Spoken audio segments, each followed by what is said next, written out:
Kia ora guys, Michelle here and welcome back to my channel. In this video we're going to be finally covering the last in my 1700 kilometer review series of my big 3 items, and I'm going to be covering what I think is the best sleeping pad for through hiking, as well as letting you know exactly why I won't be using a sleeping bag ever again.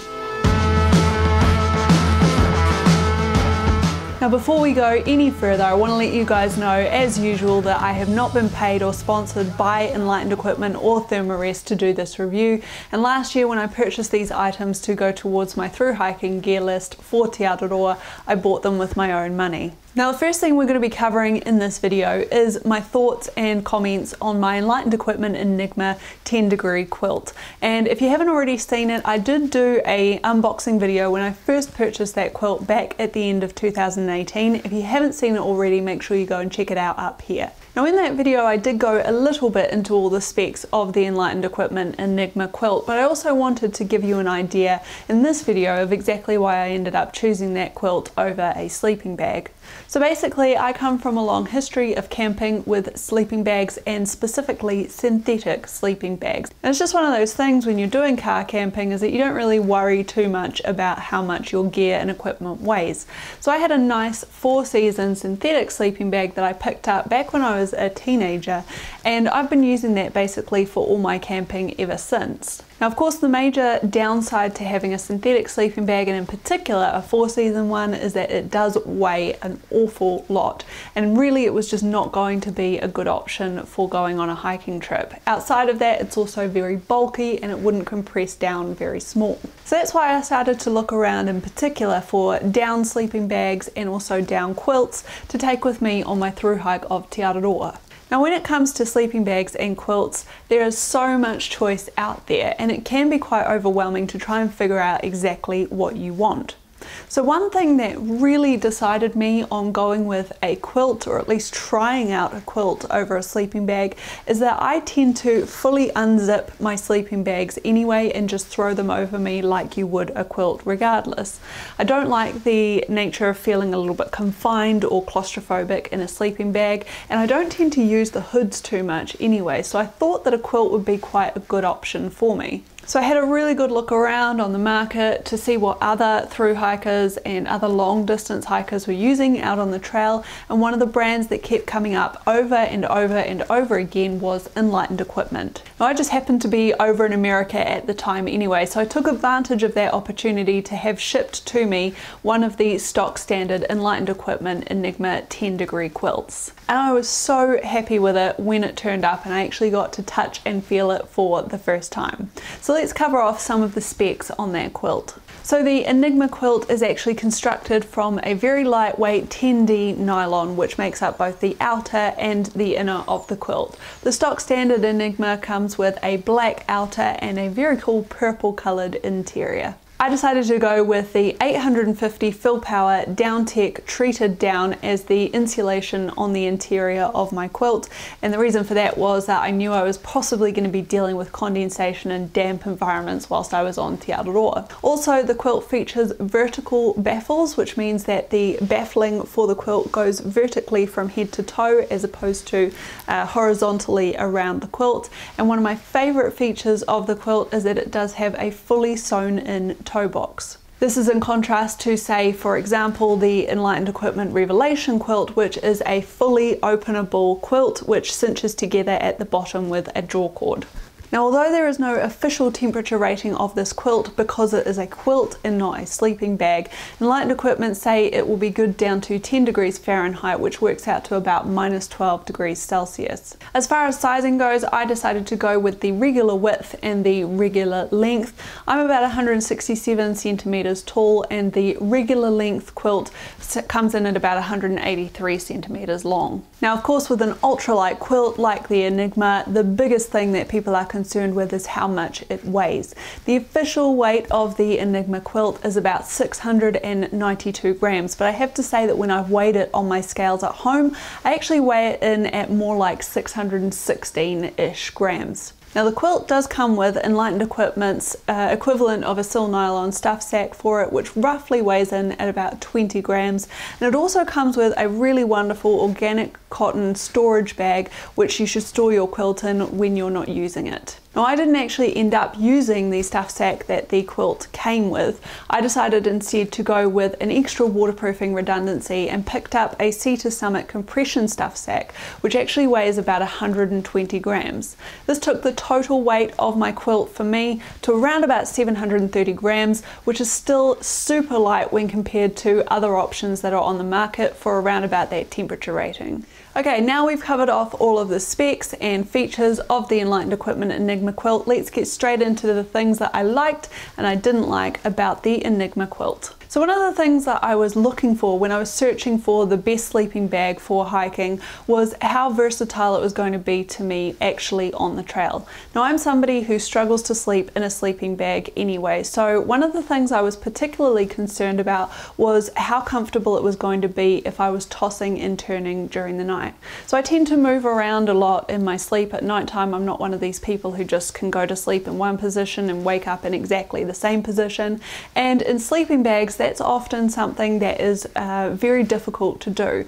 Often when you're moving around, the zip is getting caught under you, and so you're constantly having to shuffle the sleeping bag around to get yourself comfortable so you can go back to sleep.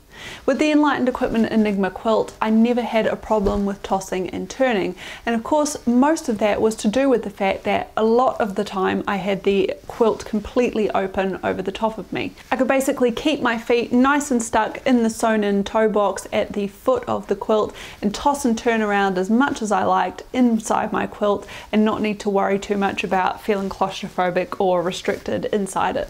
Another one of the big things I liked about the Enigma quilt, and a good reason for why I'll never be using a sleeping bag again, is the ventilation that I got from using a quilt versus a sleeping bag.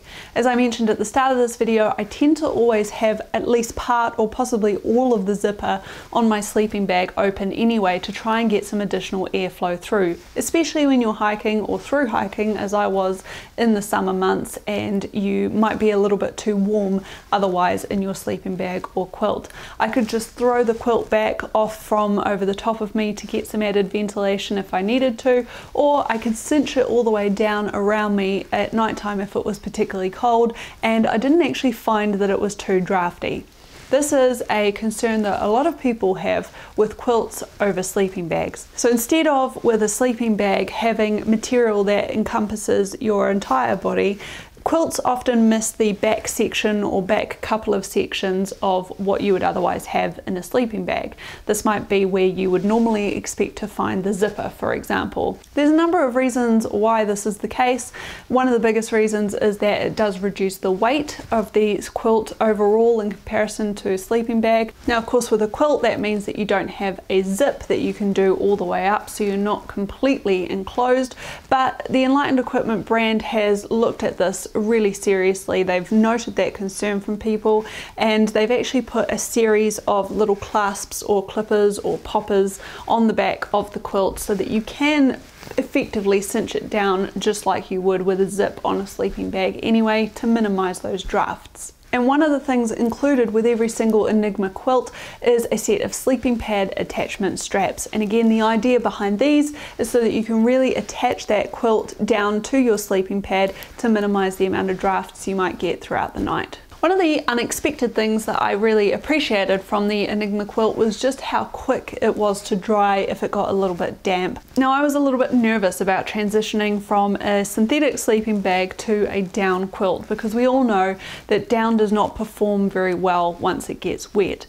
But the down tech treated down inside the Enigma quilt really stands up really well when you are in those damp and condensation-y environments like you might be inside a tent on a through hike. And usually what would happen is if I did notice that my quilt had gotten a little bit damp overnight, or perhaps the condensation had gotten onto the footbox a little bit, I would just take either an extended morning break somewhere, or just over lunchtime I would lay out my quilt in the sunshine somewhere, and generally speaking it would be pretty much bone dry within about 10 minutes. And this was a big consideration of mine, and it's one of the main reasons why I decided to carry my quilt actually inside that Sea to Summit stuff sack as opposed to just stuffing it down into the bottom of my pack like what was common with a lot of other hikers on the trail. Your sleeping bag or quilt is pretty much your last line of defense against something like hypothermia, so I just wanted to make sure I had all my bases covered. And the last thing that I really enjoyed about the Enigma quilt was just how warm it was, and it really was nice and toasty warm. Some might even say possibly too warm for the summer hiking on Te Araroa. There were a couple of nights on the trail where we did have some very low temperatures overnight. I wasn't carrying a thermometer or anything with me, so I don't know how cold it did exactly get. But even when I was lying inside my sleeping quilt and I had it completely cinched down all the way around me, I'd basically cinched up the neck as far as I could. I was wearing my down jacket and also my beanie, basically all my layers of clothing. I still wasn't too bad in that minus 12 degree temperature rated quilt. Now, I think probably the only comment that I would make in this regard is that I don't think I would take this quilt down to any temperatures that I knew were going to be under 0 degrees, because I just don't think it would be comfortable enough, especially for a cold sleeper in those kind of environments. But I would be completely comfortable going out in the middle of winter with that quilt, especially if I was going to be staying in a hut or somewhere like that, as we have plenty of in the New Zealand backcountry here. Now let's move on to the things I didn't like so much about the Enlightened Equipment Enigma quilt, although I would say that the positives far outweighed the negatives in this circumstance. So the first and probably the single most annoying thing for me about the Enigma quilt is the draw cord that goes along the top of the quilt. Now the way that that is stitched into the quilt and the way that it works basically means that when you cinch it down around your neck, you're left with this very long piece of nylon cord sticking out right beneath your chin, you know, where your chin would be when you're sleeping. And I did find on occasion that that was very annoying. Because I'm quite a narrow person anyway, I had to cinch that quilt down quite a long way a lot of the times, and that meant that that piece of nylon cord was actually quite long in many circumstances. And if it got actually inside the quilt itself, I'd sometimes find myself getting caught in it, and my fingers and arms and things getting caught in it during the night, which was just annoying. It was one of those things that I just kind of had to put up with, but I wish that maybe they had put it towards one end of the quilt rather than right in the middle at the top. I briefly talked before a little bit about how drafty the quilt is. In general, I didn't find it too bad, but yes, there were occasions where I did find that there was cold air getting in underneath me at night, especially if it was a colder night and I was trying to cinch the quilt down all the way around me. Now I would caveat that by saying that I never used the sleeping pad attachment straps that the quilt came with, and I suspect that if I had used them on those nights, I probably wouldn't have noticed a draft at all. Just a couple of things worthy of mention, which technically aren't really negatives, but they are just things that I noticed on the Enigma quilt. Now of course it doesn't have a hood like a normal sleeping bag would. Now if a hood is one of the features of a sleeping bag that you really enjoy, you just enjoy that feeling of being completely cocooned inside of your sleeping bag, perhaps a quilt is not quite the way to go for you. Personally, like I said, I never really used the hoods on my sleeping bags anyway, so for me the fact that the quilt doesn't have a hood really isn't a big issue. But there are also other options out there if you still want to take advantage of the lightweight nature of a quilt over a sleeping bag. For example, Enlightened Equipment, Gossamer Gear, some other companies out there make specific down hoods that they sell separately that you could wear whilst you're using a quilt like this. For me, I found that it was perfectly adequate for me to just wear a beanie on nights when perhaps I thought my head was going to be a little bit cold, and then if it was a really cold night, I would generally also pull up the hood on my down jacket over the top of my beanie as well, and my head stayed relatively warm that way. And the last thing that I would mention is potentially a negative and something that a lot of people have commented on with the Enigma quilt in particular is the stickiness of the fabric. Now I mentioned that it is a 10D nylon fabric that the quilt is made out of, and obviously because it's a synthetic material it is going to stick to you a little bit if you tend to sweat a lot at night. So if you are a sweater or you tend to sleep hot, I might suggest that you want to go with a slightly lower temperature rating on your quilt quilt than the 10 degrees that I went with.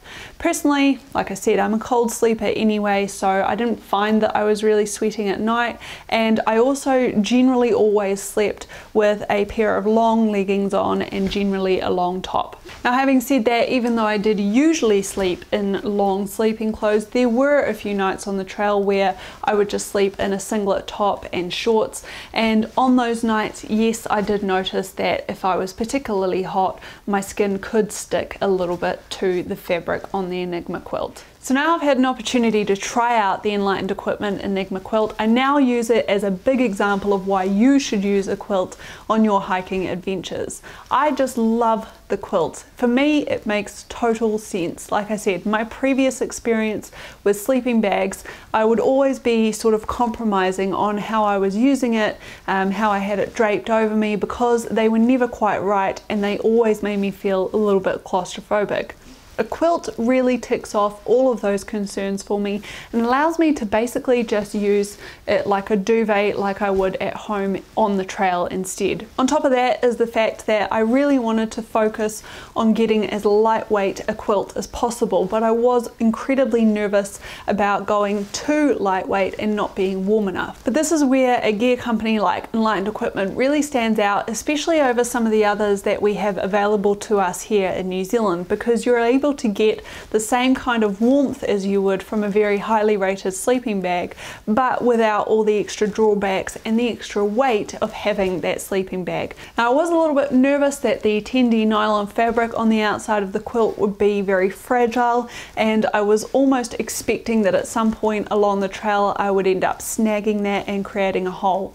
But I have taken a really good look over the quilt since I got back off the trail, and so far as I can see, there's no real wear and tear to the quilt at all, and it has stood up really well in the New Zealand environment. I'm super glad that in the end I did decide to go with the Enigma quilt over the Revelation, and the reason why I chose that in particular was because of that sewn in foot box. It allowed me to keep my feet nice and warm all through the night, even if it was a colder night.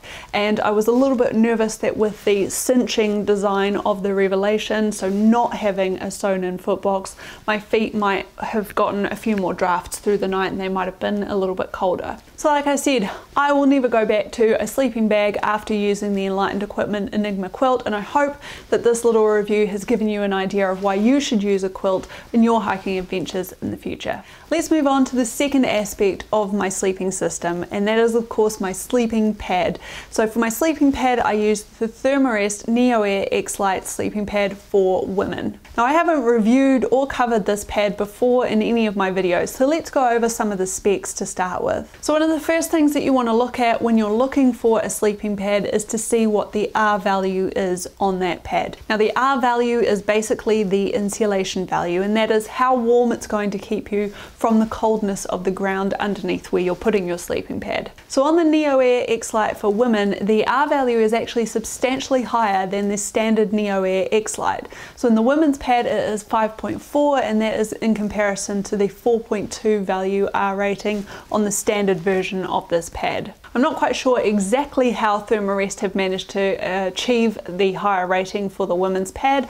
I'm assuming that it probably has something to do with the triangular matrix design on the inside of the sleeping pad, which is the basis of a lot of the Thermarest inflatable pads. It might also have something to do with the thickness of the pad. So this pad in particular comes in at about 6.5 centimeters thick, which is very thick when you compare it to other sleeping pads on the market. One of the areas where this really stood out to me was when I was traveling down the Wanganui River with my dad, who was using one of the Sea to Summit ultralight sleeping pads, and the difference in thickness between the two was really quite astounding to me. Now, the Neoair Xlite is made from a relatively heavy-duty 30 denier nylon material. I personally didn't have any issues with punctures or small holes forming. Thermarest are really good though in this regard, and they identify that especially with thru hikers who are going to be really putting their gear through the test, they're more likely to be putting punctures in their sleeping pads, and so they provide a sleeping pad puncture repair kit along with every single one of their inflatable pads. Finally, let's just talk about dimensions and weight. So the women's version of the Neoair Xlite pad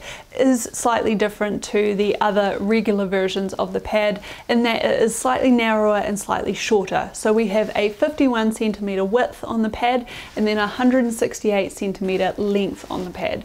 Now I am about 167 centimeters like I mentioned before, and I found that this was a perfect length for me, although I would consider going with a short version of this pad in the future. In terms of weight, this pad weighs in at about 340 grams. Now this will be a little bit more if you are using the stuff sack that Thermarest sell it with, but for me on the trail I ended up just rolling the pad in on itself and using rubber bands to secure it, just to ditch the extra 50 or 60 grams for the stuff sack. Now I decided, after doing a lot of reviews on sleeping pads and seeing how often people can have issues with mold growing on the inside, that I wanted to purchase a pump sack specifically for this pad. Now not only would the pump sack hopefully help me to minimize the amount of mold growth inside the pad, but also it was really handy at the end of the day when, after a long day hiking, I didn't have to spend 30 or 40 breaths puffing into my inflatable pad just to get it blown up. It would usually take me about 2.5 pumps with my pump sack to get the pad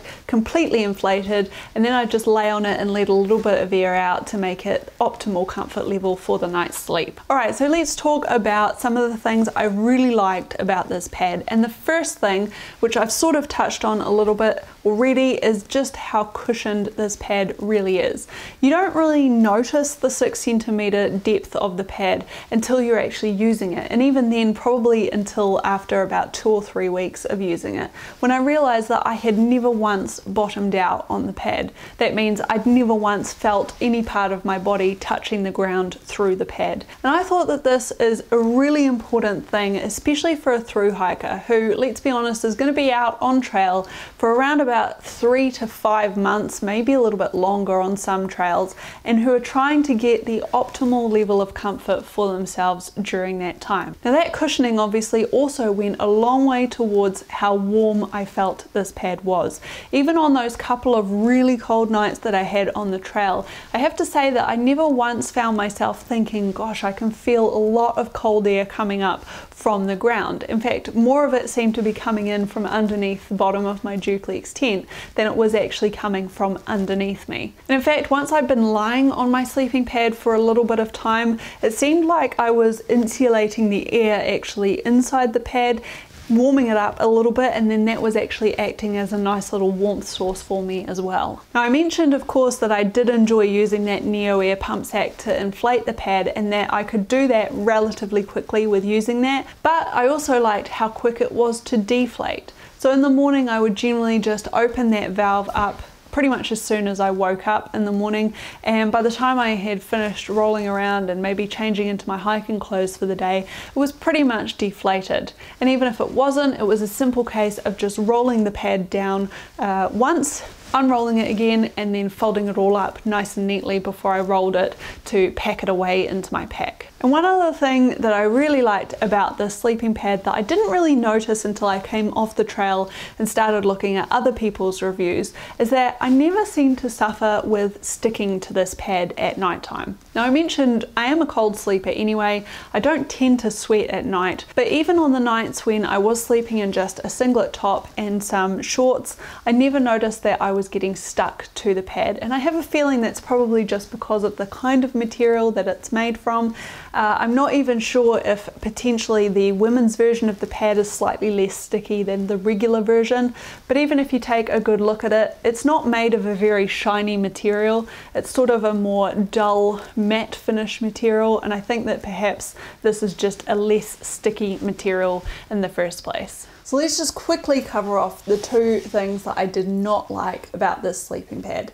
The first thing that I noticed, and the thing that probably took the longest for me to get used to, was just how narrow the pad was. So probably for about the first week to maybe 2 weeks while I was on the trail, I found that I was constantly rolling off the pad. And I think that does just have to do with the fact that this is the women's version and it is 51 centimeters wide, as opposed to the regular version, version which is slightly wider. Now if I wasn't completely rolling off of the pad, usually I would always notice that either one or both of my elbows was off the side of the pad, or if I rolled over to sleep on my side, generally one of my knees was always on the floor as well.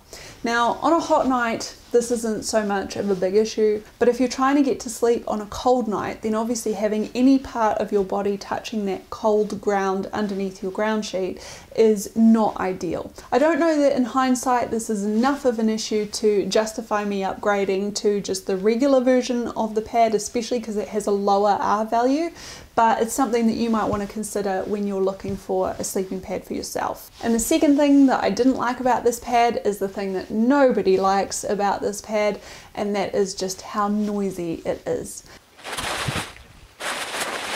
Now one thing I would say is don't expect your pad to be as noisy when you finish your long distance hike or through hike as it is when you start. Over time, the pad noise does dull down quite substantially. So my pad definitely is not as crinkly like a chip packet as it was when I started the trail. But it's not particularly quiet either. Here's an idea of just how noisy my pad is after 1700 kilometers.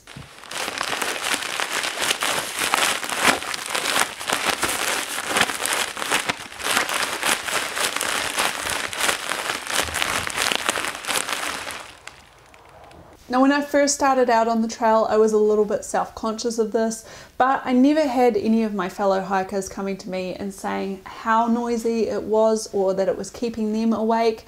And in actual fact, a lot of my fellow hiking companions were using one of these pads too. So it was just sort of a nice orchestra of Thermarest Neoair Xlite pads at the end of the day at camp, and it's just something that we all got used to. So in general, I am really super happy with how my Thermarest Neoair Xlite sleeping pad performed on the 1700 kilometers I hiked of Te Araroa, and I am super confident in saying to you that this is the best sleeping pad for through hiking. Not only does the women's version give you that extra little bit of warmth over the standard version, but also the extra cushioning in that 6.5 centimeters or so over some of the other sleeping pads on the market is well worth it in my opinion, and I had many comfortable night's sleep on the trail in this once I got used to how to use it. Now of course everybody is different, and I don't expect you to think that this is the best sleeping pad for backpacking, so what I would recommend is that you get to your local outdoor store or retailer, somebody who has one of these in stock,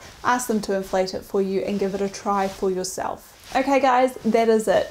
This is the last in my 1700 kilometer big 3 gear reviews. I hope you liked it. If you have any questions about anything I mentioned in this video, please go ahead and leave them in the comment section down below. And as always, don't forget, if you liked this video, go ahead and give it a thumbs up. Don't forget to hit that subscribe button and ding that notification bell. All of those things really help me to support and grow this channel right here on YouTube. Next week, given the huge success of my recent review of the duplex tent, I thought I would show you guys exactly how I get a perfect pitch on my duplex every single time. So make sure you stay tuned for that. Until then guys, take care and stay safe out there.